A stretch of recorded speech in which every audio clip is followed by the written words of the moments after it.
So that's 7 from the Germans, 8 from the French, and both the US and the Russians ranking at 9. By anyone else's standards, that's an impressive score, Mike.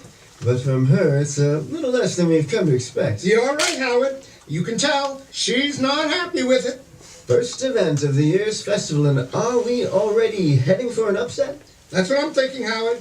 And if you're just tuning in at home, good evening. Welcome, theater fans, to tonight's edition of the Montmartre Dionysia 2014, the Women's Offstage Screams. I'm Mike Achilles. And I'm Howard Aristotle. And together, we're going to be guiding you through what we both hope will be the most scintillating nights of competitive theater going on anywhere on Earth. Now, shall we listen to that scream again?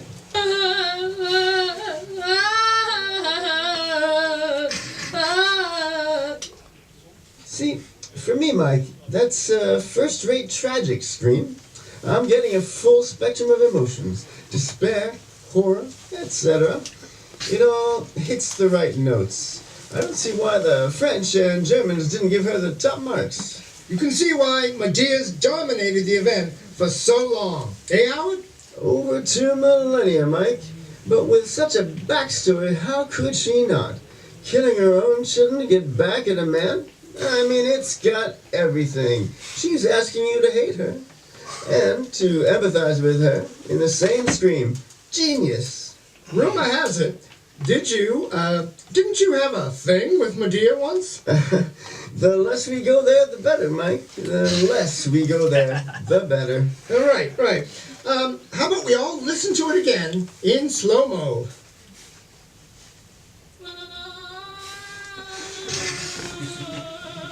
See, that's what I'm talking about. You're getting pathos there, right off the bat.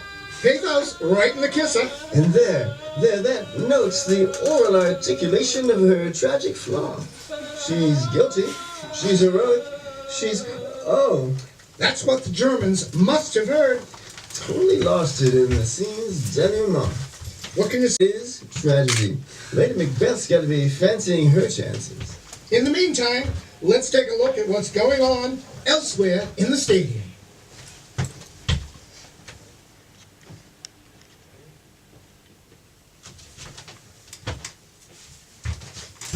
Captain!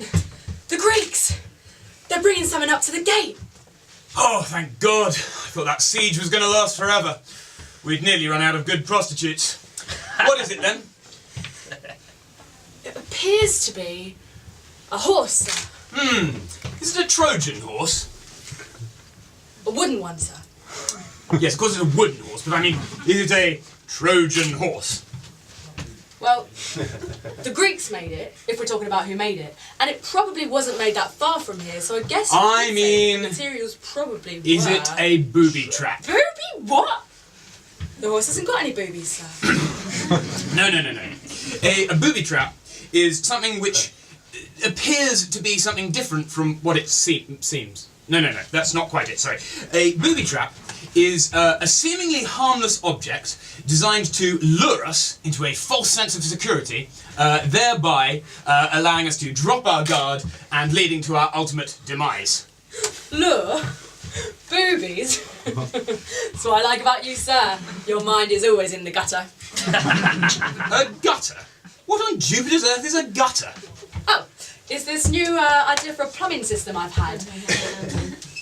It leads excess water from rooftops to prevent collapse. Yes, well, but we live in the desert, in what will one day become Turkey. What possible use could we have for a gutter here?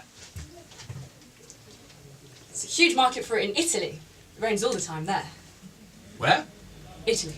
Right, enough of this nonsense. Bring in the horse. What horse? The Greek horse. But I thought you said it was a booby, what's it? It is not a booby, what's it? Just bring in the thing that the Greeks left on the front porch. All right, sir. No need to be dramatic.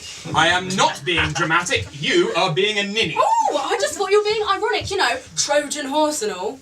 How dare you accuse me of irony? I am a captain in the Trojan Guard. I am neither dramatic nor ironic. Bring in the wooden horse made by the Greeks with Trojan materials, which does not have boobies. Right. Got it, sir. Did you want something with boobies, sir? I know this girl, Cassandra. She talks a bit, but she's Just very the nice. horse, please. As you wish.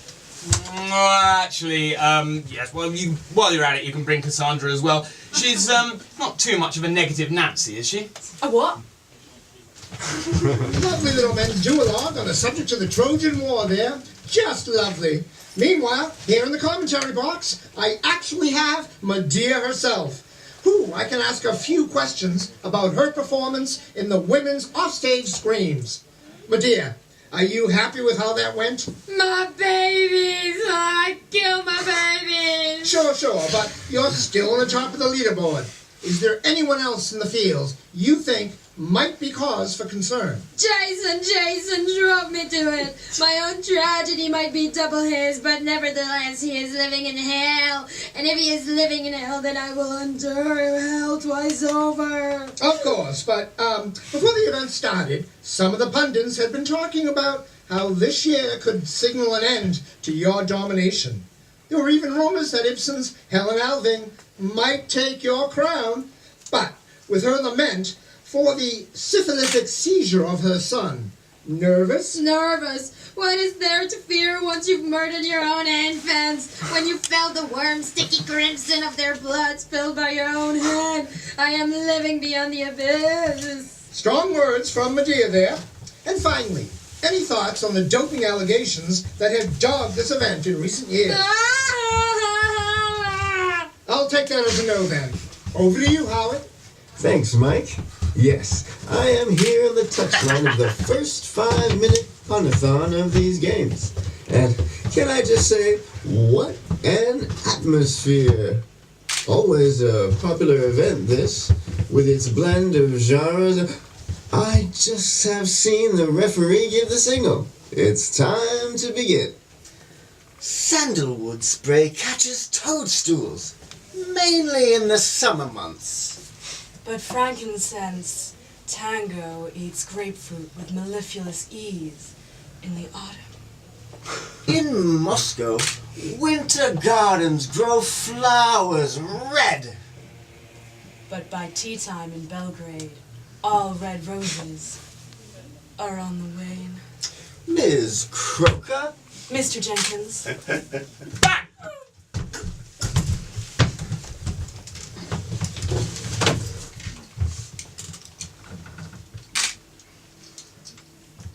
They call it the big one. Kicking off, sleeping with the fishes, or with the fish, in areas where marine diversity and grammar ain't top of the menu. They're just a load of baloney words. In my business, the private dick business, there are some spades that deserve just to be called a freaking shovel. Just to be clear, death is the surest digging implement there is. Savvy? But I gotta tell you about this case. 3:15, slow Tuesday. I'm cleaning my piece. Gone a few rounds in the book with my old pal, Louis Borges. And I'm thinking, it's about time Jim Beam joins this party. Just then, Miss Honey knocks on my door. D.I. Knox. That's P.I. Knox there, sister. Or P.D. if you have a penchant for D's. But you strike me as sort of a Y kind of gal. Why, Mr. Knox, your reputation precedes you, so you got my letter. How about my number? What can I do you for? I want you to investigate a murder. Straight up dick work? The boys in blue aren't earning their potatoes? I'm sorry?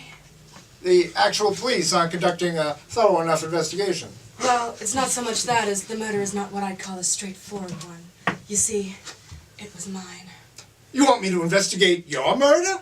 Oh, Mr. Knox, do you think you could? Call me Plato, honey. I like to be on first name terms with the deceased. Oh, but I must have confused you. It wasn't me who was murdered. It was my clone. Whoa! There's two of them. Was two of us, Mr. Knox. Chloe, too, was taken out by a sniper bullet last week. And that's another reason I can't go to the police. Chloe, too, was a spy. Let me tell you a couple of things about spokes and dicks, for oil and water, chalk and cheese, Beckett and Joyce, if you take your metaphors in a higher brow. Still, I heard Chloe won out. She was a paying customer, and I liked her caboose.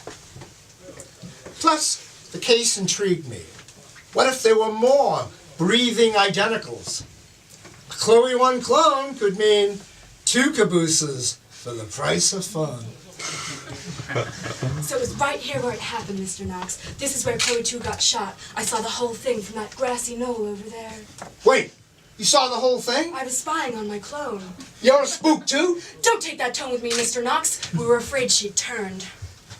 You were afraid that your double was a double? No, triple, actually. After that, it just gets complicated. Not to me, honey.